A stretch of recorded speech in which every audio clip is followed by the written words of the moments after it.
আমি খাবো। আচ্ছা। সবার জন্য ফুচকা আসলেই খাওয়া শুরু করলো।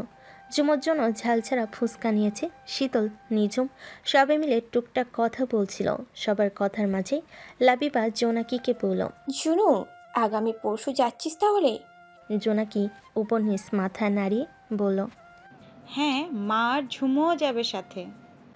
খাওয়া দাওয়া শেষ করে 6 নম্বর রোড দিয়ে হেঁটে আসছিল ওরা। মাঝপথে দেখা মিলল মৃদুল ভাইয়ের। জোনাকি ঝুমুকে কোল থেকে নামিয়ে দিয়ে মৃদুলকে সালাম দিল, তারপর বলল। ভাইয়া কোথায় যাচ্ছেন? মৃদুল মুচকি হেসে বলল। ছোট আম্মা ডেকেছে, তাই তোমাদের বাড়িতেই যাচ্ছিলাম। জোনাকি ভুরুকুটি করে বলল। মা ডেকেছে, কিন্তু কেন? হয়তো কোনো দরকার আছে। হতে পারে। আচ্ছা চলুন। মৃদুল ঝুমকে কোলে নিয়ে সামনে হাঁটতে হাঁটতে ঝুমুর গাল টেনে দিয়ে বলল। কি খবর ছোট শালিকা? ঝুমু কয়েক পলক পিটপিট করে ঠোঁট উল্টে বলল। চালিকা কি? মৃদুল শব্দ করে হাসলো, তারপর বলল। শালিকা মানে 2 নম্বর বউ? ঝুমু চোখ ছোট ছোট করে ফেল। সে তো বলো ভাইয়ের বউ, তাহলে এই ভাইয়ের বউ কি করে হবে? ঝুমু চোখ পাকিয়ে বলল। আমি বলো ভাইয়ের বউ। না, তুমি আমার বউ। না আরে হ্যাঁ, না না। বললাম না হ্যাঁ। ঝুমু ছলো ছলো নয়নে পেছনে জোনাকির দিকে তাকালো। জোনাকি আর লাবিবারা সবাই মৃদুল আর ঝুমুর কথা শুনছিল আর হাসছিল। ঝুমুকে কাঁদতে দেখে জোনাকি এগিয়ে এসে ঝুমুর মাথায় হাত দিয়ে বলল। আচ্ছা বাবা, তুই ভোলা ভাইয়ের বউ, খুশি তো? জানুর বাচ্চা নিচে গিয়েছে, দেখ তোর জান্টুস এসেছে। জোনাকি ঘরের বারান্দায় দাঁড়িয়ে মুষলধারায় বৃষ্টি দেখছে। বৃষ্টি হচ্ছে বাইরে থেকে আসার পর থেকে। হাত মেলে দিয়ে বারান্দায় দাঁড়িয়েছিল সে। তুবা এসে এহেন কথা বলে বেজায় বিরক্ত হলো জোনাকি। জান্টুসটা আবার কে? জান্টুস কে? তুবা কপাল চাপড়ে বলল। আরে তোর জানের জিগার জামাই, আই মিন সাদিক ভাই। জোনাকি দৌড়ে ঘর থেকে বের হলো। আজকাল লোকটার সাথে তার দেখা হয় না, কথাও হয় না। মনটা বড্ড পড়ে লোকটাকে একবার দেখার জন্য। ইমা চলে যাওয়ার পর সাদিক এসেছিল তার প্রেয়সীর ভুল ভাঙানোর জন্য। বলেছিল শুরু থেকে সব, কিন্তু প্রেয়সীর ভুল ভাঙলেও ভাঙতে পারেনি রাগ। এসএসসি শেষ হওয়ার পর থেকেই এই লোকের কোনো খোঁজ খবর নেই। আজ অনেক দিন পর লোকটাকে দেখার ভীষণ লোভ হচ্ছে। মনে অভিমান জমা থাকলেও দোতলা থেকে লুকিয়ে লুকিয়ে নিচে দৃষ্টি ভোলালো। সাদিক, সামির ও মৃদুল বসে বসে কী নিয়ে যেন আলোচনা করছে। আমেনা নিজের ঘর থেকে এসে সাদিকদের পাশে বসলেন, তারপর বলেন। মৃদুল হাসিকে নিয়ে আসতে বলেছিলাম, কেন আনলি না? মৃদুল বলল। আচ্ছা, ছোট খালা বাসায় গেছে বিকালে, আমি জানতাম না। বাসায় গিয়ে দেখি মা নেই, পরে কল করে জানতে পারি সে আগরতলা চলে গেছে অলরেডি। কালকে মনে হয় চলে আসবে। ও ঠিক আছে। তারপর টুকটাক কথা বলে ব্যস্ত হলো সকলে। জোনাকি দোতলার আড়াল থেকে প্রিয় পুরুষকে লুকিয়ে লুকিয়ে দেখতে লাগলো। সাদিক আগে থেকে আরও বেশি হ্যান্ডসাম হয়েছে। শ্যামবনের এই পুরুষ কিশোরীর হৃদয় চুরি করে সেই কবেই পালিয়েছে। সাদিকের এলোমেলো চুলের দিকে নজর দিয়ে জোনাকি বিড়বিড় করে বলল। প্রেমের সাগরে ভাসলে তুমি আর ভালোবাসার দহনে পূর্ব আমি। এতদিন কই ছিলেন সাদিক ভাই? রাতে সাদিক ও মিতুল জোনাকিদের বাড়িতেই খাবার খেলো। রাত তখন প্রায় 11টার কাছাকাছি সময়। আগে থেকে বৃষ্টি আরও তীব্র হয়েছে। জসিম সাহেব একটু আগে এলেন অফিস থেকে।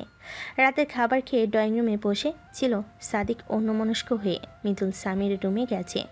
আমিনা আজ এ বাড়ি থাকতে বলেছে, যদিও সাদিক নিজের বাড়ি যেতে পারত, কিন্তু কি যেন মনে করে আর বাড়ি ফেরার কথা মাথা থেকে ঝেড়ে ফেলল। কিছু নিয়ে ভাবনায় মগ্ন ছিল সাদিক। জোনাকি এসে সাদিকের সামনে সোফায় বসে এহেন বাক্য আওড়ালো। সাদিক জোনাকির দিকে শান্ত দৃষ্টিতে তাকালো। আজ অনেক দিন পর মেয়েটার মায়াবী মুখশ্রী দেখল সে। অফিসের কাজে এত ব্যস্ত যে খাওয়া দাওয়ারই সময় হয়ে ওঠে না। দীর্ঘশ্বাস ফেল সাদিক। সোফে হেলান দিয়ে ঘাড় কাত করে জোনাকির অশান্ত চোখে চোখ রেখে বলল। ব্যস্ত ছিলাম অফিসের কাজে। জোনাকির অভিমান হলো খুব। যতই ব্যস্ত থাকুক একটু কি সময় করে জোনাকির খোঁজ নিতে পারতো না এই লোক? পর মুহূর্তেই মনে হলো কেনই বা জোনাকির খোঁজ নিবে সাদিক। সাদিক তো আর জোনাকিকে ভালোবাসে না। আপনা আপনি মন খারাপ হয়ে গেল জোনাকির। গলা জড়িয়ে এলো বোধহয়। সাদিক জোনাকির নত মাথার দিকে এখনও তাকিয়ে আছে, চোখ বন্ধ করে শান্ত আবদারের স্বরে বলল, মাথাটা ভীষণ ব্যথা করছে, একটু টিপে দিবি? জোনাকি মাথা উঠিয়ে চিন্তিত হয়ে সাদিকের দিকে তাকালো। সাদিক চোখ খুলে ওভাবেই তাকিয়ে আছে জোনাকির দিকে। জোনাকি ধীর কদমে সাদিকের পেছনে যেতে চাইল। সাদিক জোনাকির হাত টান দিয়ে নিজের পাশে বসালো, তারপর জোনাকির কোলে মাথা রাখলো। জোনাকি হতভম্ব হয়ে সাদিকের দিকে তাকালো, কিছুটা উচ্চস্বরে বলল, কি করেছেন? সাদিক চোখ খুলে ভুরু কুঁচকে বলল, মাথা টিপে দে। তাই তো করতে যাচ্ছিলাম, আপনি আমায় এখানে বসিয়ে রাখলে কিভাবে দিব? গর্ধব, এভাবেই দে। জোনাকি আর কথা বাড়ালো না। ভীষণ অস্বস্তি নিয়ে সাদিকের মাথায় হাত রাখলো। চুলের ভাঁজে আঙ্গুল চালাতেই সাদিকের ঠোঁটের কোণে এক চিলতে হাসির রেখা দেখা মিলল। তবে কিশোরীর নজরে এলো না। সাদিক জোনাকির চোখে চোখ রেখে বলল, তোর হাত এত নরম কেন? জোনাকি নিচু হয়ে দৃষ্টি রাখলো শ্যামবর্ণের পুরুষের চোখে। মিনমিন করে উত্তর দিল, আমি জানি না। খেয়ে ফেলি? জোনাকি চমকায়, ভরকানো দৃষ্টিতে সাদিকের দিকে তাকিয়ে বলে, কি খাবেন? তোর হাত? জোনাকি চোখ ছোট ছোট করে বলল, হাত কখনো খাওয়া যায়? মজা করছেন? সাদিক খুবই আদস্বরে বিড়বিড় করে বলল। বোকারানি। জোনাকি ভুরু কুঁচকে বলল, কি বিড়বিড় করছেন আপনি? কিছু না, চুপচাপ মাথা টিপে দে। পাখিদের কিচিমিচির শব্দে ঘুম ভেঙে গেল আমিনার। ঝুমো বাবার বুকে মাথা লুকিয়ে চুপটি করে ঘুমাচ্ছে। জসিম সাহেব ছোট মেয়েকে বুকের মাঝে আগলে রেখেছেন। তিনি উঠেছেন আজানের সময়, নামাজ পড়ে অফিসের কিছু ফাইল দেখছিলেন। আর তখনই ঝুমো ঘুমের ঘরে বাবা বাবা বলে ডাকছিল। তারপর তিনি ফাইলগুলো রেখে মেয়েকে বুকে জড়িয়ে শুয়ে রইলেন। সেই তখন থেকে আজ আমিনা নামাজ পড়তে পারেনি। দুই বাপ বেটিকে দেখে বিছানায় ছেড়ে ফ্রেশ হয়ে ঘর থেকে বের হলেন। ড্রয়িং রুমে পার হতে রান্নাঘরের দিকে যেতে নিলে চোখ আটকে যায় সোফায় ঘুমিয়ে থাকা সাদিক ও জোনাকির দিকে। জোনাকি সাদিকের কোলে। I like it. জোনাকি বুঝতে না পেরে বলল, জি? কিছু না, বাড়ি যাও, সন্ধ্যা নেমে এলো বলে। জোনাকি মাথা কাত করে বাড়ির রাস্তায় হাঁটা ধুলো। ফোন চোখের সামনে নিয়ে দেখে সাদিক কল কেটে দিয়েছে। ফোঁস করে চাপা শ্বাস ফেলে বাড়ি এলো জোনাকি। মেয়েটা বড় হয়েছে, বিয়ে তো দিতেই হবে, তাই না? আমিনা মাথা নাড়িয়ে বলল, জি আব্বা, কিন্তু পাত্রপক্ষ কি বলল? কবে আসতে চাচ্ছেন ওনারা? আমিনার বাবা জামশেদ আহমেদ বলেন, কালকে আসতে চাইছে মেয়েকে দেখতে। ও, তাহলে তো বেশি সময় নেই। তা নয় মানলাম, কিন্তু জসিমের টাকাটা দরকার ছিল না? উনি কি করে আসবে আব্বা? তুমি তো সব জানো, উনি কত ব্যস্ত। তা তো জানি, কিন্তু থাকলে ভালো হতো। আমিনা কিছু বললেন না। জসিম সাহেব এখন হাজার বলল আসতে পারবে না, এটা তিনি ভালো করেই জানেন। আজ বিকালে পাত্রপক্ষ ফোন করে জানিয়েছে পাত্রী দেখতে আগামীকাল আসবেন তারা। রাতে সবাই খাওয়া দাওয়া করে ড্রয়িং রুমে বসে কালকের আয়োজনের ব্যাপারে কথা বলছিল। জোনাকি সদর দরজায় মাথা ঠেকিয়ে উদাসীন হয়ে বাইরে তাকিয়ে আছে। বাড়ি থেকে আসার পর জোনাকি আরও অনেকবার সাদিককে কল করেছিল, কিন্তু সাদিক কল রিসিভ করেনি একটিবারের জন্য। কি হলো হঠাৎ লোকটার? ড্রয়িং রুমের মেঝেতে আরামদায়ক পাটি বিছিয়ে দিয়েছেন জোনাকির নানি। ঝুমু মেঝেতে বসে কুটুর কুটুর করে খেলে দেখে এই অবস্থা। রাইহো মাহি দুই বোন ঝুমুকে নিয়ে ব্যস্ত। ঝুমু একটু একটু করে তাদের সাথে মিশতে শুরু করেছে। জোনাকি আর চোখে একবার সেদিকে তাকিয়ে আবার বাইরে তাকালো। জোনাকির মামা জোনাকিকে বাইরে দাঁড়িয়ে থাকতে দেখে বলেন, জোনাকি আম্মা, আপনি বাইরে কি করেন? আপনি আসেন, আমার কাছে আসেন। জোনাকি মুচকি হেসে মামার কাছে এসে পাশে বসলো। জহির জোনাকির মাথায় হাত রেখে বলেন, আমার আম্মার কি মন খারাপ? জোনাকি দুপাশে মাথা নাড়িয়ে বলল। না মামা, এমনিতেই। জোনাকির নানি মজা করে বলেন। খালার বিয়ে হচ্ছে দেখে আমার নাতনির মন খারাপ, তাই না? চিন্তা করিস না, খালার বিয়ের পর তোর জন্য পাত্র দেখব। জোনাকি মুখ বাঁকিয়ে বলল। দেখা লাগবে না, আমার জামাই আমি নিজেই দেখে নেব।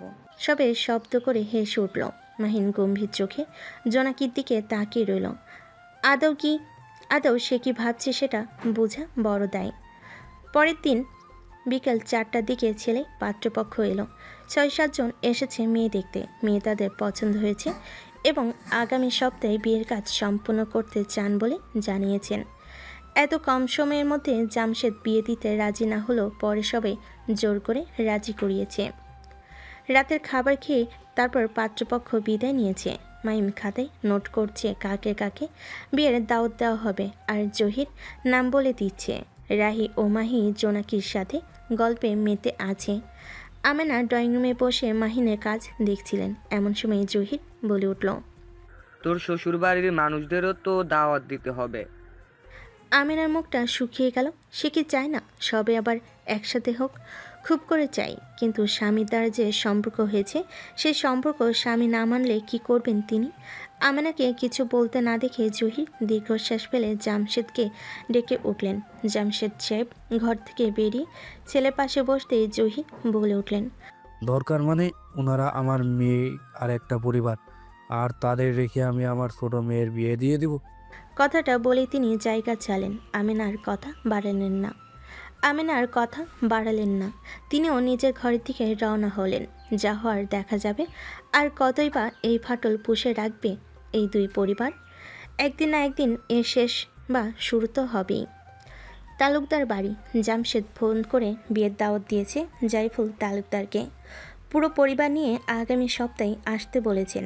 ফারাক কথাটা শোনার পর বায়না ধরেছে সে কালকেই যাবে জোনাকির নানি বাড়ি। অবাক করা বিষয় হলো কালকে নয় বরং আজই রাতে সাদিক ছোট বোনকে নিয়ে রওনা হয়েছে চট্টগ্রামের উদ্দেশ্যে। কে জানে এই ছেলে আবার কোন বিপদ নিয়ে হাজির হতে চট্টগ্রামের কাজ ফেলেই রওনা হলো। জোনাকির নানি বাড়ি বিশাল আয়োজন শুরু হয়েছে। বাড়ির বড় ছেলে আর আমিনারা সবাই একত্রিত হওয়ার সবাই বেশ খুশি। খাওয়া দাওয়ার বিশাল আয়োজন চলছে বাড়ি জুড়ে। দুপুরের আজান দিয়েছে এই তো কিছুক্ষণ আগে। জোনাকি ঝুমুকে গোসল করিয়ে দিয়ে ঘরে এনে পুরো শরীর ভালো করে মুছে দিয়ে সবুজ রঙের একটা ফতো আর প্যান্ট পরিয়ে দিয়ে ছোট ছোট চুলগুলো ভালো করে আবার মুছে দিল। আমিনার ফোনে কার্টুন বের করে দিয়ে ঝুমুর হাতে ধরিয়ে দিয়ে বলল। আপু যাবো আর আসবো কেমন?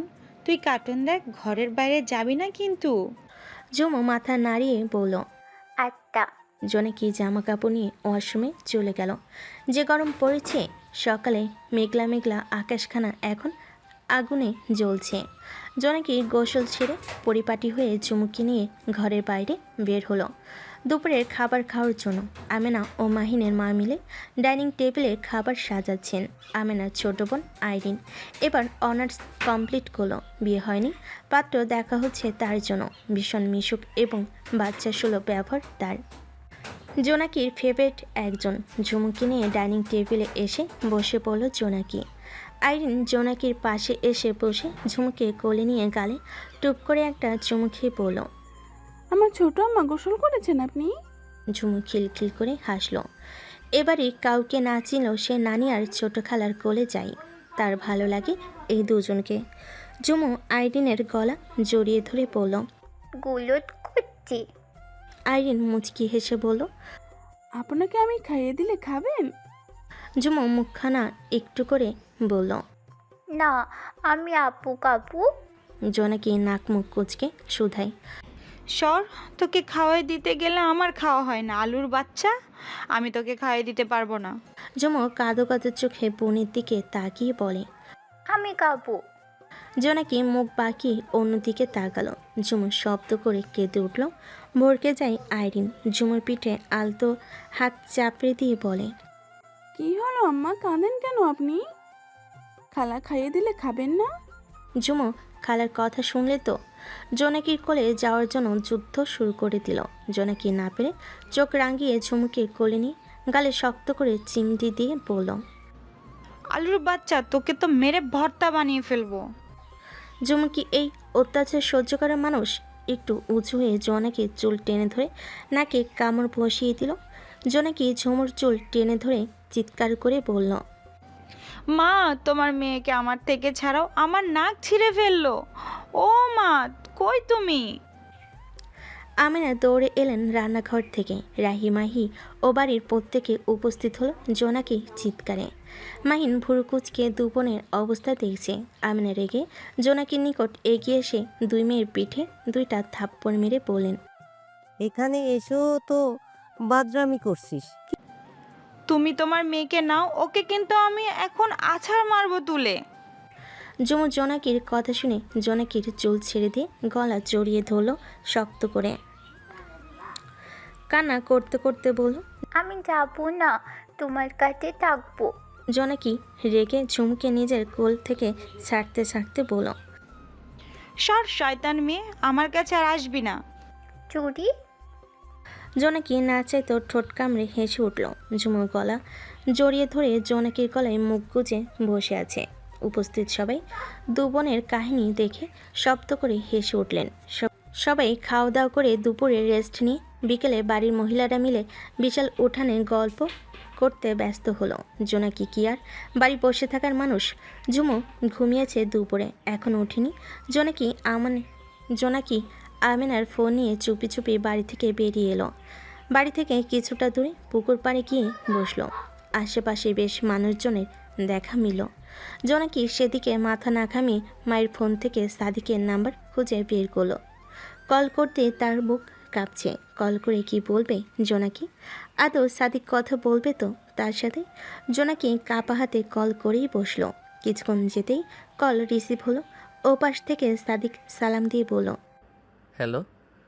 জোনাকি শুকনো ঢোক গিলে জিভ দিয়ে ঠোঁট ভিজিয়ে সালামের উত্তর নিয়ে বলল, হ্যালো সাদিক ভাই। সাদিক থমকালো, নিশ্চুপ থেকে বলল, হুম। কেমন আছেন? ভালো না। কেন, কি হয়েছে? বড্ড ব্যথা বুকে। জোনাকি আটকে উঠল, অস্থির হয়ে বলল, বুক ব্যথা? ডক্টর দেখিয়েছেন? কবে থেকে ব্যথা হচ্ছে? সাদিক অফিসে কাজ করছিল। আমিনার নাম্বার থেকে কল আসায় কাজ রেখে কল রিসিভ করতে জোনাকির কণ্ঠস্বর শুনে বুকের পা পাশে হাত রেখে মুচকি হাসল। দেখাইনি।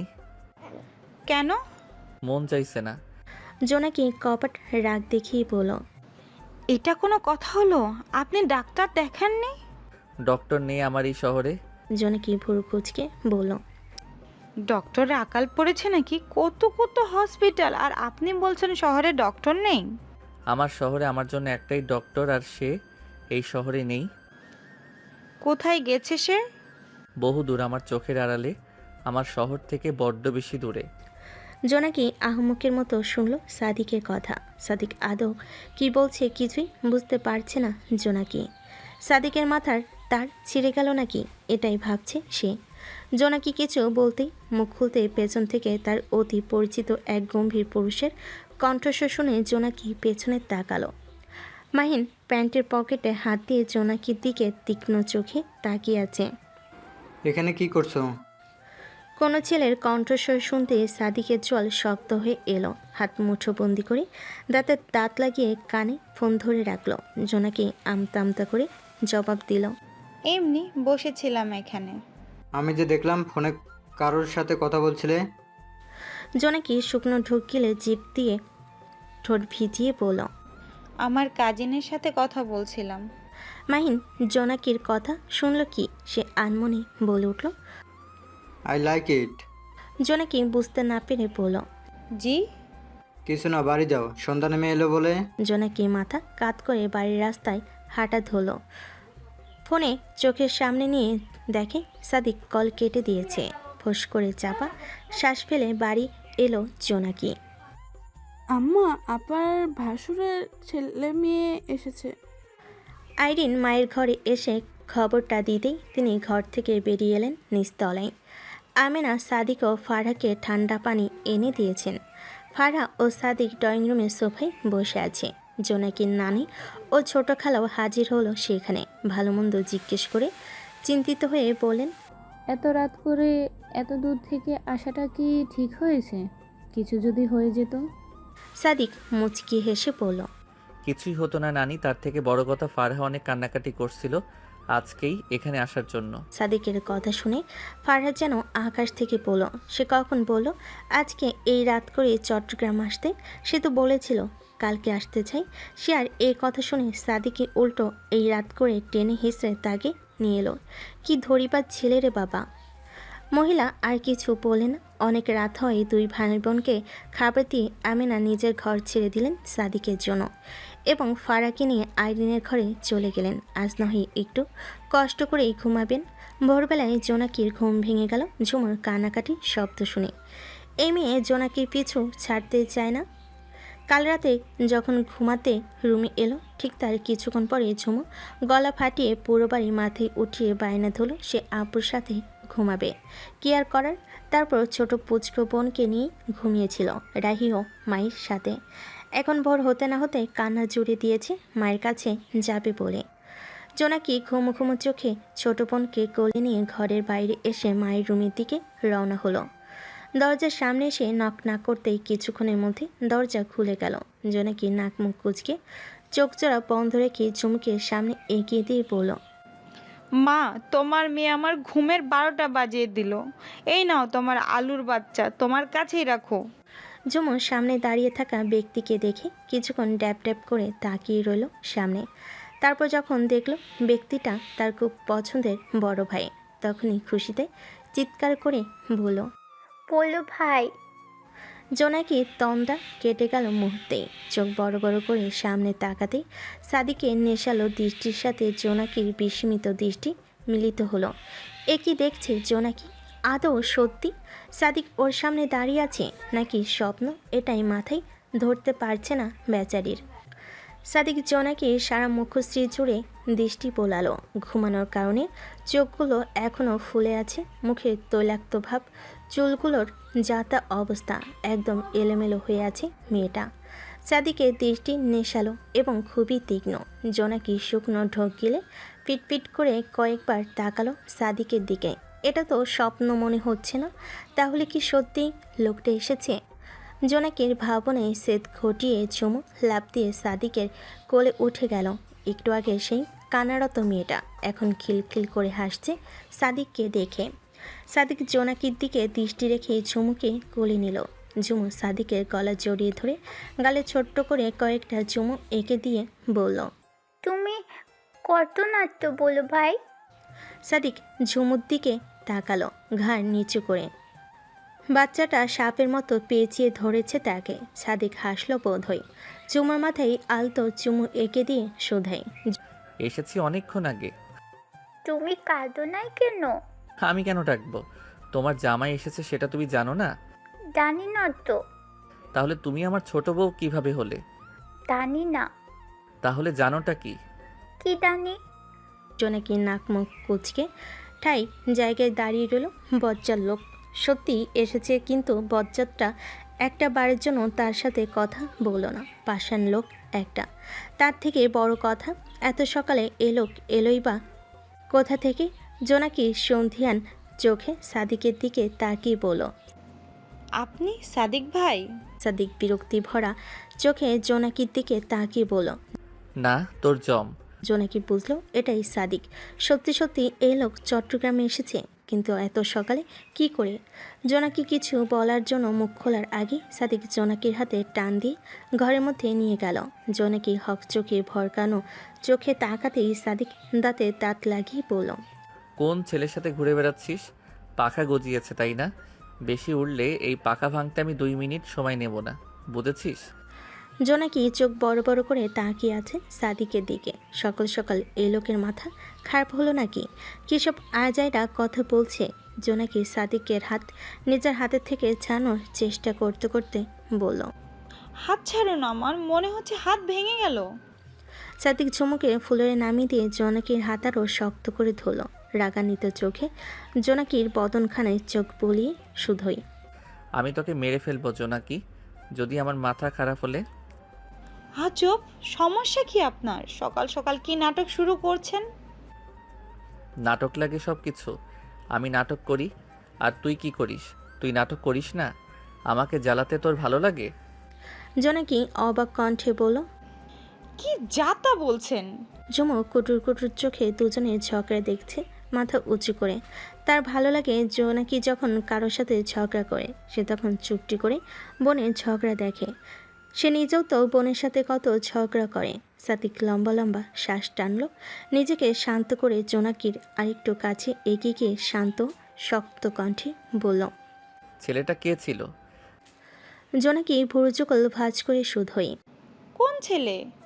যে ছেলের সাথে তুই লাইন মারছিস ওই ছেলে কে? আপনি কিন্তু সীমা ছাড়াচ্ছেন আপনার। তো তো মানে না জেনে বুঝে কি সব কথা বলছেন? ভুল কিছু বলেছি? আগে হ্যাঁ, আপনি না জেনে বুঝে অনেক কথা বলেছেন।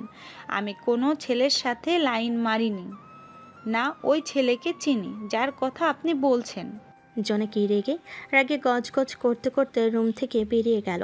সাদিক জোনাকির যাওয়ার দিকে তাকিয়ে গায়ে শক্তি দিয়ে সামনের দেওয়ালে জোরে খুশি মারল। রাগে শরীর জ্বলে যাচ্ছে তার। অন্য কোনো পুরুষ তার ব্যক্তিগত নারীর দিকে তাকালো যেখানে তার হৃদয় জ্বলে পড়ে ছারখার হয়ে যায়, সেখানে অন্য এক পুরুষ তার শখের নারীর সাথে এভাবে কথা বলেছে। আদৌ সাদিক এটা সহ্য করতে পারবে? কখন এসেছিস? রাতে। আমার সাথে দেখা কেন করলি না? অনেক রাত হয়ে গিয়েছিল অ্যান্ড তুই ঘুমে কাদা হয়েছিলি। জোনাকি মুখ বাঁকিয়ে বলল। ধুর, রাগ হচ্ছে আমার। ফারহা গরম গরম জিলাপি মুখে পুরে বলল। কেন? তোর গুণধর ভাই এসে আমার সাথে ঝামেলা শুরু করেছে। ফারহা খাওয়া থামিয়ে দিয়ে চোখ ছোট ছোট করে জোনাকির দিকে তাকিয়ে বলল। ভাইয়া ঝামেলা করেছে, কিন্তু কি নিয়ে? আমি নাকি কোন ছেলের সাথে লাইন মারি অথচ আমি নিজেই জানি না। আবার বলে আমার পাখা গজালে আমার পাখা ভাঙবে উনি। ফারহা কিছুক্ষণ নিশ্চুপ থাকলো, তারপর বলল। এখানে আসার পর ভাইয়ের সাথে তোর কথা হয়েছিল? হ্যাঁ হয়েছিল। কলে কথা বলার সময় তোর আশেপাশে কেউ ছিল, মানে কোনো ছেলে মানুষ? কিছুক্ষণ ভেবে বলল। না, তেমন কেউ ছিল না। ফারহা হতাশার নিঃশ্বাস ফেলে শুধোই। যাই হোক, বাদ দে। বুঝলাম না আপা, কালকে বললো আর আজকেই চলে এলি? ফারহা দুকাত উঁচু করে শুধোই। ভাইয়া নিয়ে এলো, আমি কিছু জানি না। জোনাকি আর কথা বলল না। ভালো হয়েছে, একা একা ভালো লাগে না। রাহি মাহির সাথে সম্পর্ক ভালো হলো, ফারহার মতো এত ফিরি না। জোনাকি আর ফারহা টুকটাক কথা বলছিল নিজেদের মধ্যে। আইরিন রুমে প্রবেশ করে দুবোনকে উদ্দেশ্য করে বলল। আপনারা এখনো ঘরে কি করছেন? আম্মা তো আপনাদের ডাকছে। ফারহা লাফ দিয়ে উঠে দাঁড়ালো বিছানা থেকে, তারপর জোনাকিকে টান দিয়ে নিজের সাথে দাঁড় করিয়ে বলল। আসছি খালা, আপনি যান। আইরিন মুচকি হেসে বের হয়ে যেতে জোনাকি কপাল কুঁচকে পড়ল। এইভাবে টান দিলে কেন? সর, দূরে যা, আমার কোমর ভেঙে গেল বাবা রে। ফারহা জোনাকির কথায় পাত্তা না দিয়ে ওর গলা জড়িয়ে ধরে দৃঢ় পায়ে ড্রয়িং রুমে হাজির হলো। সকালের বিশাল আয়োজন চলছে বাড়িতে। জোনাকি খাবারের ঘ্রাণ পেয়ে ঝগড়া থামিয়ে আগে আগে চেয়ারে বসে পড়েছে। ফারহা গিয়ে জোনাকির বাম সাইডে চেয়ারে বসলো। একে একে সবাই হাজির হতে সাদিককে ডেকে নিয়ে এলেন। জোনাকির ডান সাইডে একটা ছেলেকে বসে থাকতে দেখে যেন ঠান্ডা রক্ত তত্তর করে ঘাম হতে শুরু করলো। আমেনা বেগম সামনে হাঁটছিলেন। সাদিক আমেনা বেগমকে ধীর কণ্ঠে ডেকে উঠল। আমেনা পিছু ফিরে বর্জুকল কুচকে বলল। কি হলো? সাদিক পেঁচানো বাদ দিয়ে সোজা বলল। তোমার মেয়ের পাশে ওই ছেলেই তোমার ভাইয়ের ছেলে না? ওকে জোনাকির পাশ থেকে সরাও। আমেনা ঘাড় ঘুরিয়ে জোনাকির দিকে চাইলেন। মাইন জোনাকির ডান সাইডে চেয়ারে বসেছে মাত্রই। আমেনা দীর্ঘশ্বাস ফেলে সুধান। দূর, এত রেগে যাচ্ছিস কেন? পাশেই তো বসেছে, তাতে কি হয়েছে? অনেক কিছু হয়ে যাচ্ছে, তুমি ওকে সরাবে কি না? না হলে কিন্তু। হ্যাঁ হ্যাঁ, আয় সরাসি। তোদের জাতটাই খারাপ, বুঝলি? সাদিক কিছু বলল না, তার কঠিন দৃষ্টি ডাইনিং টেবিলে নিবদ্ধ। এই অবদ্ধ নারীকে কি করে বাধ্য বানাবে সে? মেয়েটা এত বোকা, কিছুই বুঝতে চায় না। ছোট মেয়েদের প্রেমে পড়লে এই থাকে কপালে। আমিনা ডাইনিং টেবিলের ধারে এসে মাহিনকে উদ্দেশ্য করে বলেন। মাহিন বাবা, তুই আমার এই পাশে বস। এখনও খাবার খাওয়া শুরু হয়নি। মাহিন ফোন ঘাঁটছিল। এহেন কথা কানে পৌঁছাতে মাহিন বুড়ো ভাঁজ করে শুধায়। মাহিন জি ফুপি। বলছি তুই আমার কাছে এসে বস। কেন? আয়, তোকে আজকে খাইয়ে দেই। আবার কবে না কবে তোকে দেখতে পাবো তা ঠিক নেই। খাবি না ফুপির হাতে? মানা করলো না। সে ফুপিদের খুব ভালোবাসে, আর সেই ভালোবাসাগুলো ভীষণ পবিত্র। মাহিন মিনা বাক্যে উঠে আমিনার কাছে গিয়ে বসলো। সাদিক ধীর কদমে এসে জোনাকির পাশের চেয়ারে বসতেই সকলের দৃষ্টি ভিড়ল তার দিকে। সাদিক সবাইকে সালাম দিয়ে ভালো মন্দ জিজ্ঞেস করলো এবং মাহিনের সাথেও বেশ ভালো ব্যবহার করেছে। জোনাকি বাঁকা চোখে একবার সাদিককে দেখে বিড়বিড় করে বলল, বিকালবেলা পাখিরা আকাশ জুড়ে উড়ে বেড়াচ্ছে। আকাশখানা আজ হালকা লাল রং ধারণ করেছে। বৃষ্টি হবে না আজ, এইটুকু বেশ শিওর হয়ে থাকা যায়।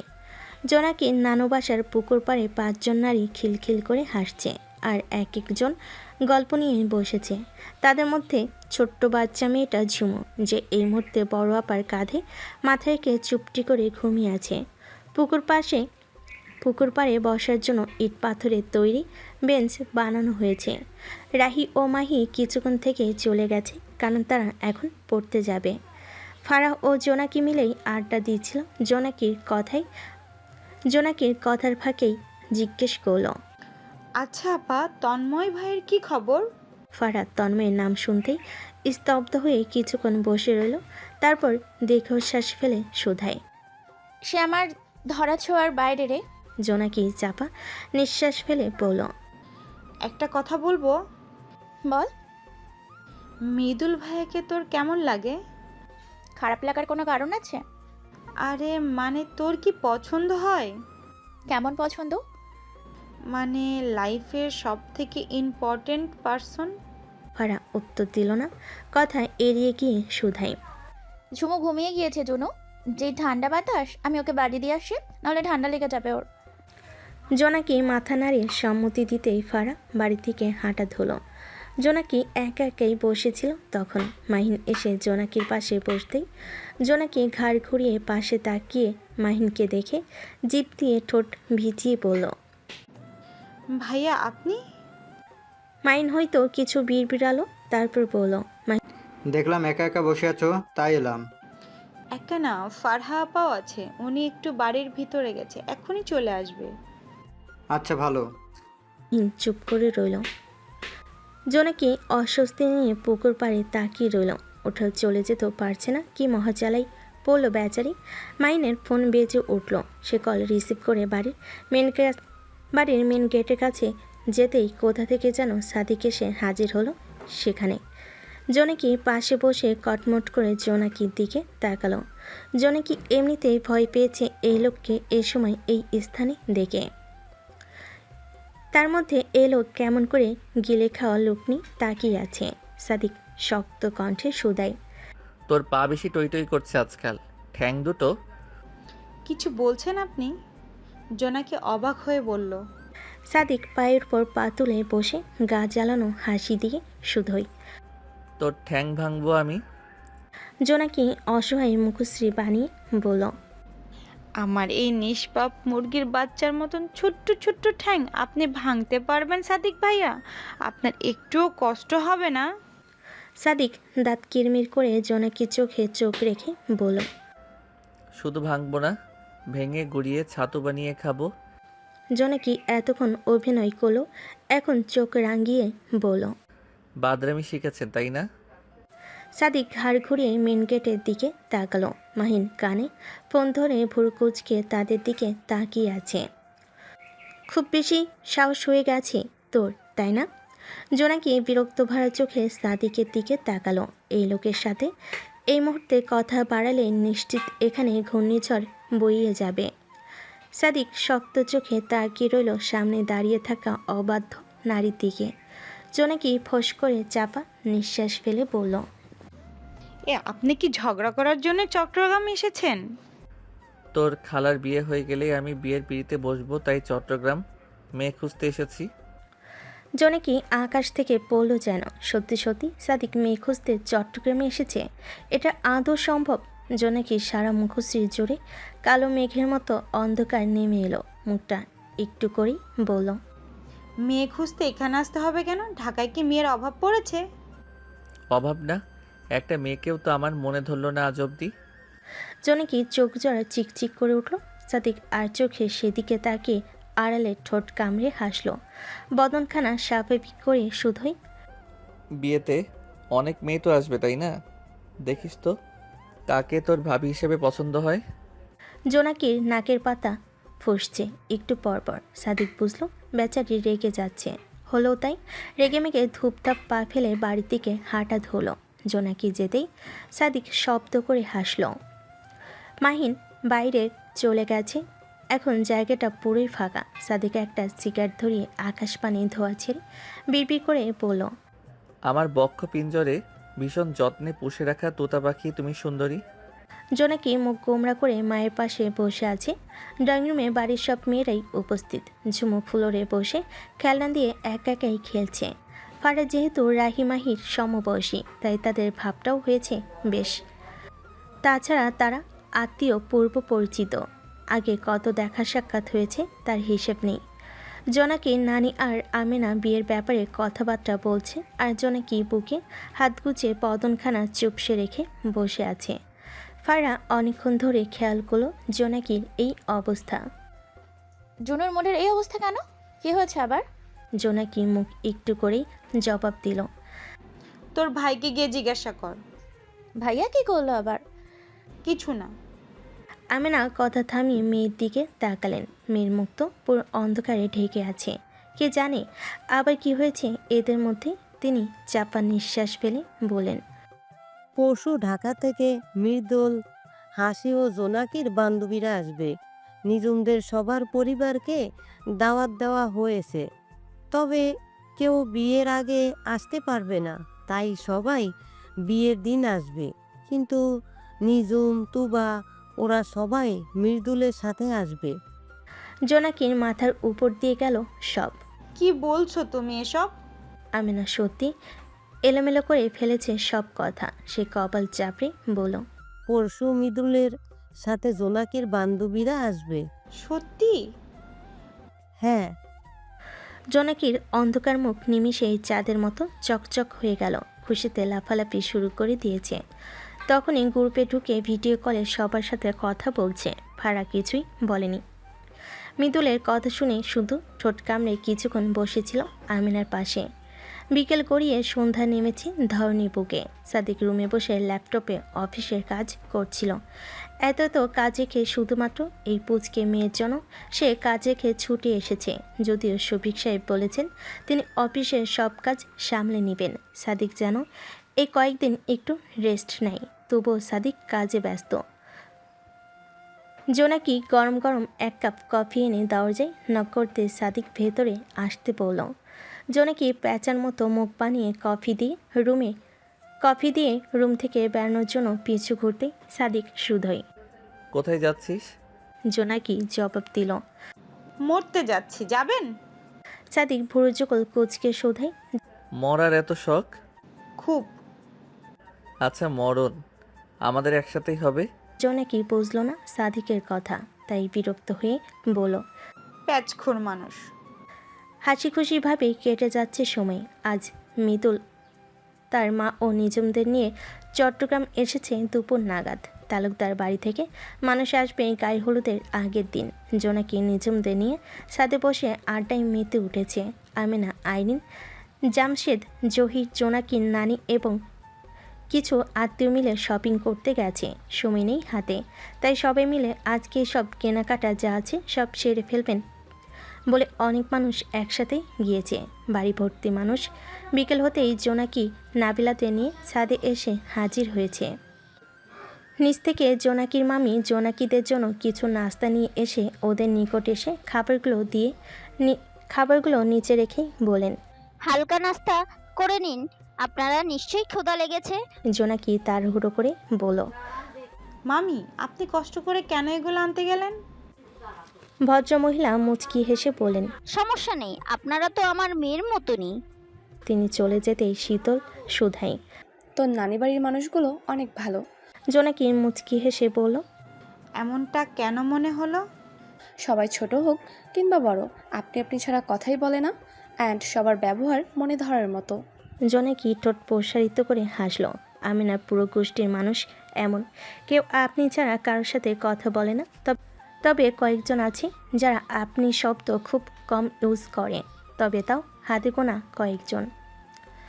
বিকেলে সবাই আড্ডা দিয়ে সন্ধ্যা নাগাদ নিচে নেমে এলো। ফারহা হাসির সাথে বসে গল্প করছিল আইরিনের রুমে। হাসি ফারহাকে ভীষণ ভালোবাসেন, ছেলের বউ হিসাবে বেশ পছন্দ তার, কিন্তু ছেলে মেয়েদের ইচ্ছার বাইরে তিনি কিছু করতে চান না। ফারহা হাসির কোলে মাথা রেখে বকবক করছিল আর খিলখিল করে হাঁটছিল। মৃদুল আসার পর থেকে সাদিকের সাথে এখন অবধি দেখা হয়নি, আল্লাহ জানেন এই বান্দা আবার কই কার বিপদ ডেকে আনতে গেছে। মৃদুল বিরক্ত হয়ে মায়ের কাছে এলো, বাইরে যাবে এটা বলার জন্য। রুমে এসে দেখলো ফারিয়া হাসির কোলে মাথা রেখে গল্প জুড়ে দিয়েছে।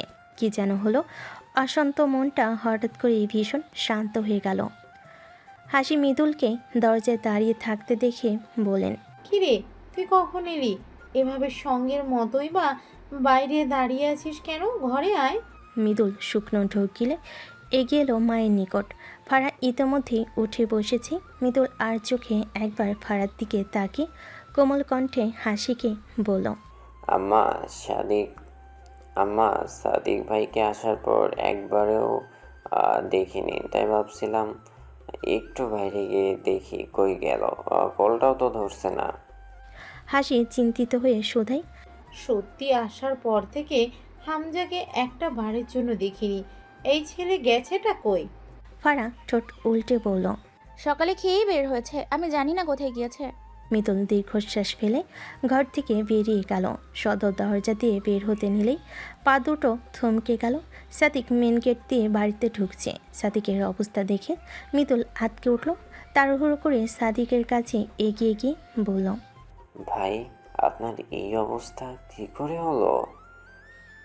সাদিকের হাত থেকে গলগল করে রক্ত ঝরছে, কপালের এক কোণে কেটে গেছে হালকা। সাদিক মৃদুলের কথার উত্তর না দিয়ে হাত ঝেড়ে বলল। কখন এসেছিস? মৃদুল সাদিকের প্রশ্নের উত্তর না দিয়ে শুধুই। কার হাত পা ভেঙে এলেন ভাই? আদৌ বেঁচে আছে নাকি একদম?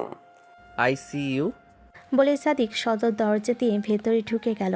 বাড়িতে উপস্থিত অনেকে সাদিকের দিকে অদ্ভুত দৃষ্টিতে তাকিয়েছিল। মৃদুল কপাল চাপড়ে বলল। কুকুরের লেজ কোনোদিন সোজা হয়? এই বান্দা জীবনও ঠিক হবে না। সাদিক বাড়ির ভেতরে ঢুকতেই দেখা মিল ড্রয়িং রুমে মেয়েদের গল্প গুজব আড্ডা। জনকি মাত্রই নিচে এসেছে। সাদিকের এমন বেহাল দশা দেখে মেয়েটা ভয় পেয়েছে খুব। তাড়াহুড়ো করে এগিয়ে এলো সাদিকের নিকট। বিচলিত হয়ে সাদিকের হাত নিজের ছোট্ট হাতের মুঠোয় নিয়ে বলল। সাদিক ভাই, এসব কি করে হলো? কে মেরেছে আপনাকে? সাদিক জোনাকির অস্থিরতা দেখল। এমন অস্থিরতা দেখতে পাবে জানলে সে রেগুলার কোনো না কোনো ক্ষত নিয়ে হাজির হতো এই অবদ্ধ নারীর সামনে। জোনাকি উত্তর না পেয়ে সাদিকের দিকে ঘাড় উঁচু করে তাকালো। সাদিক দেখল মেয়েটার চোখে ব্যথা, অবদ্ধ পানি টলমল করছে মায়াবী চোখ জোড়ায়। জোনাকি ঠোঁট কাঁপছে কথা বলতে গিয়ে। সাদিক বাম হাত বাড়িয়ে জোনাকির চোখের পানি মুছে দিয়ে গালে হাত রেখে কোমল কণ্ঠে বলল। কিছুই হয়নি আমার, কাঁদছিস কেন তুই? আপনার হাত থেকে রক্ত পড়ছে সাদিক ভাইয়া। কে মেরেছে এমন করে? কেউ মারিনি, ছোট্ট একটা অ্যাক্সিডেন্ট। নিজের খেয়াল রাখতে পারেন না? কি অবস্থা বানিয়েছেন নিজের। উপস্থিত সবাই অদ্ভুত চোখে তাকিয়েছে তাদের দিকে। হাসি ও ফারা মাত্র রুম থেকে বেরিয়ে সিঁড়ি দিয়ে নামতে নামতে এই দৃশ্য দেখে সেখানেই দাঁড়িয়ে গেছে।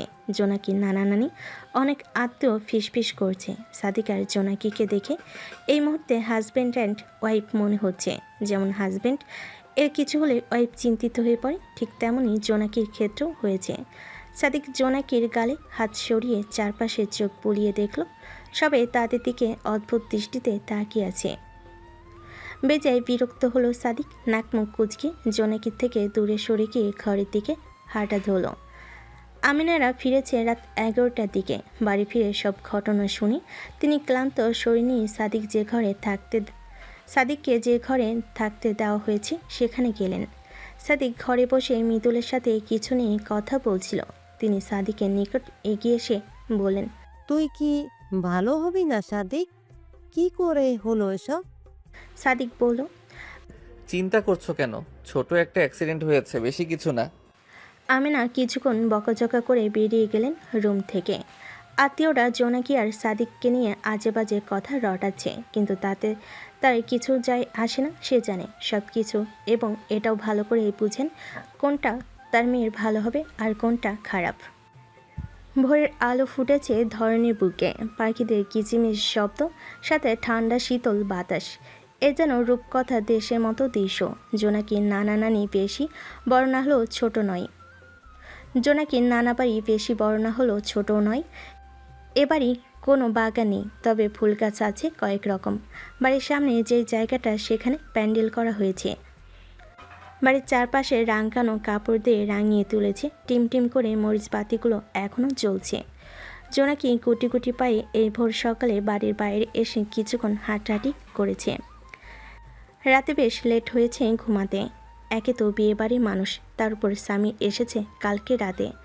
এসেই দুই ভাই বোন ঘণ্টাখানেক সময় নিয়ে যুদ্ধ করেছে। সকাল সকাল বাড়ির মহিলারা উঠে কাজে লেগে গেছে। তালুকদার বাড়ি থেকে সবাই এসেছে। স্বামীরই সাথে করে নিয়ে এসেছে। রাবিয়া অনেক বছর পর গতকালকে আমেনাকে দেখে জড়িয়ে ধরে অনেক কান্নাকাটি করেছেন। অতীতের কোনো কিছুর সাথেই তার কোনো কানেকশন ছিল না, তবুও স্বামী শাশুড়ির জন্য তিনি আমেনার সাথে যোগাযোগ করতে পারেনি। আমেনা রাবিয়াকে সবসময় বড় বোনের জায়গায় পৌঁছিয়ে এসেছে। এত বছর পর কাছে পেয়ে বাচ্চাদের মতো কেঁদেছিলেন তিনি। শিউলি ছোট বউয়ের সাথে জোর করে টুকটাক কথা বলেছে, তাছাড়া নিজ ইচ্ছাই একটা কথাও বলেননি। আমেনা তাতেও খুশি, অন্তত কথা তো বলেছে। জাইফুল তালুকদার ছেলের প্রতি রেগে থাকলেও কখনো ছেলের বউ বাচ্চার প্রতি রেগে ছিলেন না। আমেনাকে তিনি নিজ মেয়ের মতোই ভালোবাসতেন। অতীতে করা ভুলের জন্য তিনি হাত জোর করে ক্ষমা চেয়েছেন কালকে। সব কিছু ঠিক থেকেও সব এলোমেলো আমেনার জীবনে। এই যে যার দ্বারা এই মধুর সম্পর্ক, তার সাথেই তো তালুকদার বাড়ির কারোর সাথে কোনো যোগাযোগ নেই আজ বহু বছর। তার খুব ইচ্ছে হয় স্বামী সন্তানদের নিয়ে শ্বশুরবাড়ি সবাইকে নিয়ে একসাথে থাকতে, কিন্তু মুখ ফুটে কখনো বলার সাহস হয়নি। কি করেই বা হবে? জসিম সাহেব তার স্বামী, এবং সে দেখেছে তার স্বামী ঠিক বুকের মাঝে কতটা কষ্ট নিয়ে পরিবার থেকে আলাদা হয়েছে, ছিন্ন করেছে রক্তের সম্পর্ক। আজও ভীষণ কষ্ট হয় সেই রাতের কথা ভাবলে। কত শত মানুষের সামনে অপমান করেছিল জসিম সাহেবকে। ছোট স্বামীর বাবার পা আঁকড়ে ধরে কাঁদছিল। অতীত ভাবলেই বুক ভারী হয়ে আসে আমিনার। সে অতীত ভুলতে চায়, তবে মস্তিষ্ক থেকে কিছুতেই সরাতে পারে না। আজ সকাল সকাল আমিনাও রাবিয়া মিলে একসাথে কাজ করছে। বহু বছর পর আমিনা যখন বিয়ে করে পানকৌড়ি মঞ্জিলে এসেছিল, তখন সাদিক সবেমাত্র 11 মাসের ছোট্ট শিশু। সাদিক সারাদিন আমিনার কাছে থাকতো, আর বাড়ির কাজ রাবিয়া কাজে রাখা মানুষদের নিয়ে করতেন। তিনি নিজে থেকেই তেমন একটা কাজ করতে দিতেন না আমিনাকে। ছোট বোনের মতো সবসময় সকল পরিস্থিতিতে পাশে থেকেছে, তবে বাস্তবতার কাছে হেরে গিয়েছিল সেই দিন। তার কিছুই করার ছিল না, বুকের মাঝে পাথর চেপে চোখের পানি ফেলা ছাড়া। কত শত সকাল বিকেল দুজনে মিলে গল্প করেছে, অকারণে হেসেছে, শিউলির বকাঝকা শুনেছে, তার হিসেব নেই। আজ সব কিছুই স্মৃতির পাতায় যত্নে আগলে রাখা কিছু মুহূর্ত। দুপুর হওয়ার আগে আইরিনকে হলুদ দিয়ে গোসল করানো হয়েছে। আমেনার অনেক অল্প বয়সী ভাই বোন আছে এবং জোনাকির কাজিনরাও আছে। সব মামা খালা ভাগ্নে মিলে হৈহুল্লোড় শুরু করেছে। জোনাকি, ফারহা, রাহি, মাহি, শীতল, নিঝুম, তুবা, লাবিবা এই কয়েকজন এক রকমের শাড়ি পরেছে, আর বাকিরা যে যার ইচ্ছে মতো। জোনাকি ঝুমুর অন্য গজ কাপড় কিনে এনে আইরিনকে দিয়ে ঝুমুরের জন্য ছোট্ট একটা লেহেঙ্গা বানিয়ে দিয়েছে। গাঢ় গোলাপি আর হলুদ রঙটা বেশি মানিয়েছে ছোট্ট বাচ্চাটাকে। জোনাকির নানি বাড়ির সাইডটা যেহেতু শহরের ছোঁয়ায় বেশি, তাই সব কিছুই একটু উন্নত। ঢাকার রাজশাহী, নারায়ণগঞ্জ, মাগুরা সব জায়গা থেকে আত্মীয়রা এসেছে। রাতে অনুষ্ঠান চলাকালীন ছেলেরা সবাই একটু ড্রিঙ্কস করে নাচানাচি করেছে। তাদের মধ্যে উপস্থিত স্বয়ং মৃদুল ও সামির। মাহিন বা সাদিক কেউ এসবের মধ্যে নেই। সামির আর মৃদুল যেহেতু ফ্রেন্ড অ্যান্ড সমবয়সী, তাই দুজনে বাদরামির টাইপটাও প্রায় সেম। সামির উড়ন্ত পাখি হলো, মৃদুল তেমন নয়, তবে ফ্রেন্ডদের সাথে থাকলে পুরো দুনিয়া ভুলে যায়। রাত প্রায় 12টার কাছাকাছি। নাচ গান চলছে এখনও। বাড়ির সকলেই জাগ্রত। মহিলারাও কেউ কেউ কাজ করেছে, আবার কেউ বা গল্প, আবার কেউ বা অন্য কাজে ব্যস্ত। সামির এতটাও মাতাল না হলেও মৃদুল নিজের সেন্সে নেই, তারপরও সমান তালে ছেলেদের সাথে নাচ গান করে যাচ্ছে। সাদিক বাড়িতে নেই, সে কোথাও গেছে কেউ জানে না, তবে মৃদুলকে বলে গেছে আজ সে বাড়ি ফিরবে না। যদি কেউ জিজ্ঞেস করে সে কথাই তাহলে যেন মৃদুল ম্যানেজ করে নেয়। জোনাকিরা সবাই রাহি মাহির ঘরে। রাহির চাচাতো বোন মুন্নি জোর করে সবাইকে একটু একটু করে ড্রিঙ্কস করিয়েছে। জোনাকি মাথা ধরে তখনই বিছানায় গা এলিয়ে দিয়েছে। ফারহা মাথা চেপে ড্রয়িং রুমে যাচ্ছিল একটু লেবু পানি খাওয়ার জন্য। মাথাটা ভীষণ ব্যথা করছে। এখন ঠিক রাত কত বলা খুব মুশকিল। চারপাশ নিস্তব্ধতায় ঘেরা, হয়তো মধ্যরাত বা তার চেয়েও বেশি। ক্লান্ত হয়ে সবাই এই সময়ে ঘুমে বোধ হয়ে আছে। ভোর সকালে তো আবার কাজে লেগে যেতে হবে। মৃদুল মাতাল শরীর নিয়ে সিঁড়ি পেয়ে ড্রয়িং রুমে নেমে এলো। ছেলেরা বেশিরভাগই চাঁদে ছড়িয়ে ছিটিয়ে শুয়ে আছে, সাথে সামিরও। ড্রয়িং রুমে আসতেই ফারার সাথে ধাক্কা লেগে কয়েক পা পিছিয়ে গেল সে। ফারা ঝাপসা চোখে বিরক্ত হয়ে বলল, কে? মৃদুল ফারার কণ্ঠস্বর শুনতেই আরও ব্যাকুল হয়ে পড়ল। ফারার অতি নিকটে এসে ঝাপসা আলোয় ফারার বাঁকানো কোমরখানা আঁকড়ে ধরে মাতাল কণ্ঠে বলল, আমার ফারু, আমি তোমাকে খুব ভালোবাসি। ফারার কি যেন হলো। সে মাতাল অবস্থায় মৃদুলকে শক্ত করে জড়িয়ে ধরে বাচ্চাদের মতো করে শুধোই। মৃদুল ভাই। মৃদুলের কোনো হুঁশ নেই। মাতাল অবস্থায় নিজেকে কন্ট্রোল করার মতো সাধ্য তার নেই। পরিস্থিতি হাতের বাইরে। ফারাকে কথা বলতে না দিয়ে পাজা কোলে তুলে নিয়ে ফিসফিস করে বলল, আই নিড ইউ ফারু। সাদিককে যে রুমে থাকতে দেওয়া হয়েছিল সেই রুমে কেউ নেই। মৃদুল ঘরে প্রবেশ করে দরজা লাগিয়ে দিয়েছে। কে জানে কি অপেক্ষা করছে এই দুই নরনারীর জীবনে। তার একটি ভুলের জন্য আজীবন কলঙ্ক বয়ে যাবে, নাকি আরও খারাপ কিছু লেখা আছে তাদের ভাগ্যে।